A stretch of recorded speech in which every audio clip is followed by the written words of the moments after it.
So, భారీగా వరద బాధితులకు డబ్బులు విరాళం ఇచ్చిన ఉద్యోగ సంఘాలు. అవును. మనం చూసుకున్నట్లయితే ఉద్యోగ సంఘాలకు సంబంధించి ఏకంగా భారీగా డబ్బులైతే విరాళం ఇవ్వడం జరిగిందనమాట. ఆంధ్రప్రదేశ్, తెలంగాణ తెలుగు ఉద్యోగులు ఎవరైతే ఉన్నారో ఈ ఉద్యోగులు తెలుగు రాష్ట్రాల ఆదాయ పన్ను ఉద్యోగ సంఘాలు మనకి 25,00,000 ఏకంగా ప్రభుత్వానికి 25,00,000 రూపాయలైతే ఇవ్వడం జరిగిందనమాట.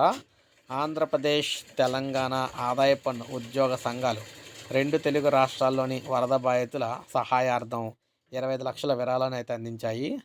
ఐఆర్ఎస్ అసోసియేషన్, ఐటీజీఓఏ, ఐటీఈఎఫ్ల తరపున 12,50,00,000, ఏపీ సీఎం చంద్రబాబుకి మరో 12,50,00,000 తెలంగాణ సీఎం రేవంత్ రెడ్డికి అందజేసినట్లు వెల్లడించాయి.